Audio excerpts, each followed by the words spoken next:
మదనపల్లి జిల్లా వలసపల్లి పంచాయతీలో industrial estate ఏర్పాటు జరుగుతోంది. ఇండస్ట్రియల్ ఎస్టేట్ కు వెళ్లే ప్రధాన రహదారి నుంచి ఉన్న అప్రోచ్ రోడ్డును మోహన్ అనే వ్యక్తి జేసీబీతో తవ్వేశాడు. అంతేకాకుండా అతని భూమిలో ఎలాంటి కట్టడాలు చేపట్టరాదని ఎంఎస్ఎంఈ నిర్వాహకులను అడ్డుకున్నారు. ఇక 15 ఏళ్ల క్రిందట భూములు తీసుకుని పరిహారం చెల్లించకపోవడంతోనే అడ్డుకుంటున్నట్లు మోహన్ చెప్పాడు. జిల్లా అధికారులు స్పందించి న్యాయం చేయాలంటూ కలెక్టరేట్ ఎదుట ప్లకార్డులతో నిరసన చేపట్టారు.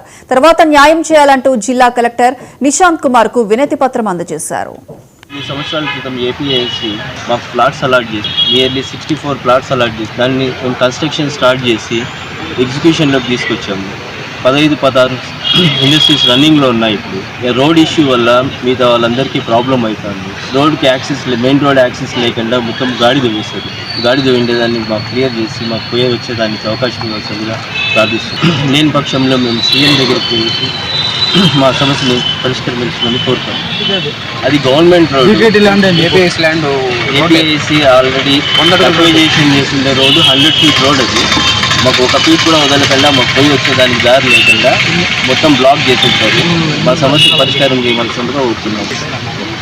ఆ ల్యాండ్ ఇంతకుముందు వేరే వాళ్ళ దగ్గర ల్యాండ్, అది రామయ్య అనే అతనికి కాంపన్సేషన్ రాలేదని చెప్పి అతని ప్రాబ్లంతో మాకు నా పేరు వెంకటరమణ. సుమారు 8 ఏళ్ల క్రితం నుంచి మాకు ఇండస్ట్రియల్ ఎస్టేట్ కొరకలు తిని ఆటకున్నటువంటి పేరుతో మాకు ఫ్లాట్ ఇచ్చినారు. అంటే ఇండస్ట్రీస్ ఫ్యాక్టరీస్ కట్టుకునేదానికి సుమారు ఏపీఐసి వాళ్ళు సుమారు 50 వరకు ఫ్లాట్ ఇచ్చినారు. కానీ ఇటీవల ఆ భూమి ఇచ్చిన వాళ్ళు మెయిన్ రోడ్డు లోపలికి పోయేదానికి వీలు లేకుండా గాడి కొట్టేసి జేసీబీ తెచ్చి ముందర కొట్టేసినారు. మేము ఎక్కడ కానీ లోపలికి పోయేదానికి వీలు లేదు. కాబట్టి 2 వీలర్ పోయేదానికి కూడా వీలు లేకుండా చేసినారు. కాబట్టి మీరు దయ ఉంచి ఈ ప్రభుత్వం అనుకోవచ్చు, ఆఫీసర్ అనుకోవచ్చు, ఎవరన్నా కానీ మేము లోపలి పోయేదానికి అనుమతి ఇవ్వాలి. మేము అటువంటి పక్షంలో మీరు ఈయన పక్షాన మేము 50 మంది కూడా సీఎం దగ్గరికి పోయేసి అక్కడ నిరాహార దీక్ష చేస్తామని చెప్పి మీకు అందరికీ మనం న్యాయం కోసం పోరాడతాము.